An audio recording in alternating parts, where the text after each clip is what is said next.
नमस्कार दोस्तों, उड़ान ला एकेडमी में आपका फिर से स्वागत है। मेरे एक मित्र ने पूछा था, सर आपका इंटरव्यू का एक्सपीरियंस कैसा रहा और आपको इंटरव्यू में इतने अच्छे नंबर कैसे मिले। जैसा कि आपको पता है, मुझे यूपी एपीयू में 50 में से 36 नंबर मिले हैं और बिहार एपीयू में 37 नंबर मिले हैं, 73 नंबर मिले हैं 100 में से, जो कि काफ़ी अच्छा नंबर है इंटरव्यू के लिए।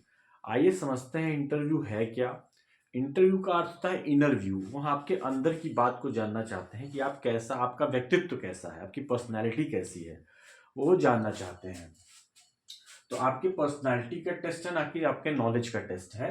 इसको जानने के लिए वो आपसे बातचीत ही तो करेंगे। क्या करेंगे? अगर आपको उनको जानना है तो आपसे बातचीत करेंगे। तो बातचीत वो किस टॉपिक पे करेंगे? फैमिली पे कर सकते हैं, आपके कितने बच्चे हैं, शादी हुई कि नहीं, माता पिता क्या करते हैं, ये सब।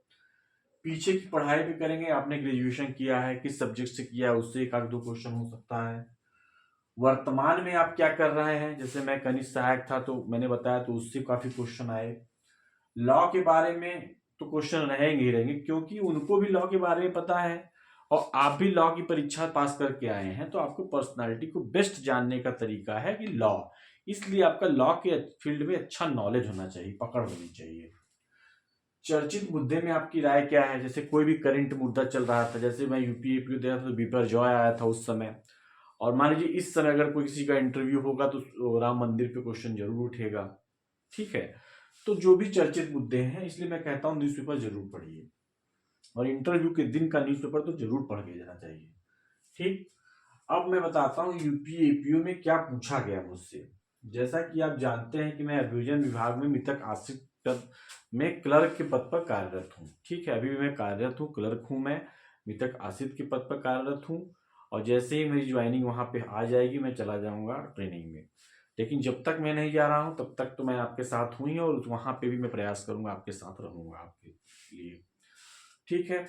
21 जून का रिजल्ट आया है यूपीएपीओ का, लेकिन अभी तक ज्वाइनिंग नहीं मिली। तो अगर मुझे इतना समय मिल जाएगा तो कम से कम मैं आप लोग का यूपीएपीओ बैच पूरा कंप्लीट कर दूंगा बड़े आसानी से। देखिए क्या होता है। देखिए क्या क्या प्रश्न पूछे गए। पहला प्रश्न पूछा, आप क्या करते हैं, मतलब क्या करते हैं का करंट का इशू हो गया।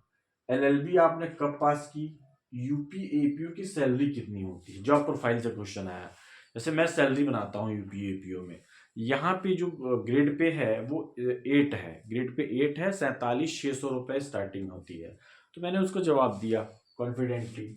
फिर मैडम थी, उन्होंने जो चाइल्ड लेबर पे क्वेश्चन पूछे कि 12 साल का बच्चा है और उसको अगर कोई होटल वाला खाना भी खिला रहा है, पढ़ा लिखा रहा है और उससे काम करवा रहा है, तो क्या सही है? तो आपको कॉन्स्टिट्यूशन के तहत ही जाना है। आर्टिकल 24 के का जिक्र करते हुए मैं बोला, मैम ये चाइल्ड लेबर है, चाहे वो कुछ भी कर रहा है, ये सरकार की जिम्मेदारी है कि उस बच्चे को भोजन मिले, शिक्षा मिले, तो वो उसका फंडामेंटल राइट है। सीआरपीसी के चैप्टर 12 से ढेर सारे क्वेश्चन आए। एफआर और चार्जशीट में अंतर पूछा गया कि एफआर और चार्जशीट में अंतर बताइए। एफआर और चार्जशीट किस सेक्शन में दाखिल की जाती है? तो 173 सब प्लस 2 में पुलिस रिपोर्ट ही चार्जशीट होती है, एफआर होती है, क्लोजर रिपोर्ट होती है, everything is a police report. ठीक। फिर पंचनामा क्वेश्चन पूछा गया, पंचनामा क्या होता है, क्या पंचनामा 5 लोग होने आवश्यक है, पंचनामा किस सेक्शन में दिया गया है। फिर क्वेश्चन पूछा गया 156(3) और 202 सीआरपीसी में क्या अंतर है। तो ये प्री कॉग्निजेंस स्टेज पे और ये पोस्ट कॉग्निजेंस स्टेज पे होता है इन्वेस्टिगेशन। लोक सेवक क्या होते हैं, ये प्रश्न पूछा गया, किस सेक्शन में है। 403 405 में अंतर पूछा गया। और कुछ प्रैक्टिकल क्वेश्चन पूछे गए जिसका आंसर मैंने सॉरी में दिया, और सॉरी देने में कोई दिक्कत नहीं है। थोड़ा सोचिए, सॉरी सर अभी मैं रिकॉल नहीं कर पा रहा हूँ, मैं इसको जरूर पढ़ूंगा, सॉरी सर अभी मैं याद नहीं कर पा रहा हूँ। तो इस तरीके से आप अपना आंसर दे सकते हैं। अब हम आगे बढ़ते हैं। बिहार एपीयू में पूछे गए प्रश्न। बिहार में मुझसे क्या क्या प्रश्न पूछा गया। आपने एलएलबी कब की? ठीक। प्रोसिक्यूशन ऑफिस में क्या काम होता है, क्या क्या काम होता है, जैसे कि प्रोसिक्यूशन ऑफिस में एसपी महोदय, डीएम महोदय द्वारा जो पत्रावलियां भेजी जाती हैं उसमें विधिक राय दी जाती है, एक्विटल रिपोर्ट बनती है, तमाम तरीके के सरकार को नक्शे भेजे जाते हैं कि पॉक्सो में कितनी सजा हुई, क्या हुई, तो वो सब सारी चीजें मैंने बताई वहां पे। फिर पूछा गया चोरी की आवश्यकता तो बताइए। फिर मैंने चोरी से सेक्शन जब बताना शुरू किया 378 में, उन्होंने बोला मैं सेक्शन नहीं पूछा आपसे, मैं पूछ रहा हूँ चोरी की आवश्यक तत्व बताइए। इसका अर्थ यह है कि हर बार तुरंत सेक्शन से शुरू करना वहाँ ठीक नहीं होता है। जितना पूछा जाए उतना जवाब दीजिए। फिर आपको सबसे अच्छा सब्जेक्ट कौन सा लगता है? इसमें मैं सीआरपीसी बोल के फंस गया। हालांकि कुछ न कुछ बोलना था यार, या ये कह सकते हैं कि मुझे सब कुछ अच्छा लगता है, तो ये भी एक हाइपोथेटिकल है। मैं कह दिया सीआरपीसी अच्छा लगता है मैम, तो उन्होंने बोला मतलब इसका मतलब है आपको और सब्जेक्ट अच्छे नहीं लगते? मैं बोला अच्छे लगते हैं ऐसा नहीं है, लेकिन मेरा इंटरेस्ट सीआरपीसी में ज़्यादा है। उन्होंने तुरंत पूछा कि सीआरपीसी में कितने सेक्शन है। मतलब इतना इजी क्वेश्चन पूछा मुझे डोमिनेट करने के लिए। फिर सीआरपीसी से एक दो क्वेश्चन आए।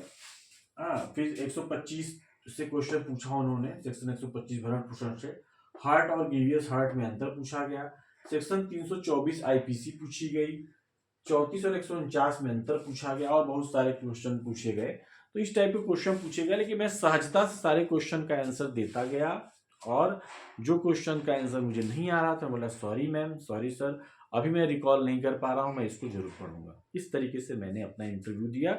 जो आपके सामने मेरा नंबर दिख रहा है 36 मार्क्स एंड 73 मार्क्स, जो कि यह बताता है कि मेरा इंटरव्यू अच्छा हुआ था। अच्छा, इंटरव्यू की तैयारी मैंने कैसे की थी? सबसे इंपॉर्टेंट है, पढ़ाई के दौरान ही प्री मेंस की जब आप तैयारी कर रहे हैं, आप एक ग्रुप बनाइए, कम से कम 2 या 3 लोगों का। जरूरी नहीं आप उनके साथ पढ़िए, लेकिन दिन भर में 1 घंटा उनके साथ बैठिए, और जो भी दिन भर में पढ़े हैं आपस में शेयर करिए, ग्रुप डिस्कशन करिए। ग्रुप डिस्कशन ही इंटरव्यू है, मैं तो ये कहता हूँ। और ग्रुप डिस्कशन आप करते हैं तो आपकी मेमोरी शॉर्प होती है, मेंस में भी आपको फायदा होगा, प्री में भी होगा, और इंटरव्यू में भी होगा। तो मैं राय दूंगा ग्रुप डिस्कशन जरूर करिए। क्या करें? ग्रुप डिस्कशन करें, सबसे इंपॉर्टेंट। फिर मेंस के बाद फिजिकल मॉक इंटरव्यू दें। बहुत से लोग ऑनलाइन मॉक इंटरव्यू चलाते हैं, उसका पैसा भी लेते हैं। बहुत पैसा कोई बड़ी चीज़ नहीं है, लेकिन आप फिजिकली दीजिए। मैं गया डीएस जुडिशियल में, मैंने फिजिकली दिया। राय जुडिशियल क्लासेस वाराणसी मैंने फिजिकली दिया। अमित वर्मा सर जो मुझे यहाँ जौनपुर में पढ़ाते हैं, वहाँ पे मैंने फिजिकली दिया। ठीक है। जैन सर इलाहाबाद के हैं, इनको मुझे जो है फिजिकली नहीं दे पाया था, लेकिन इन्होंने फ्री में मेरा मॉक कराया था। बहुत बहुत धन्यवाद है जैन सर को।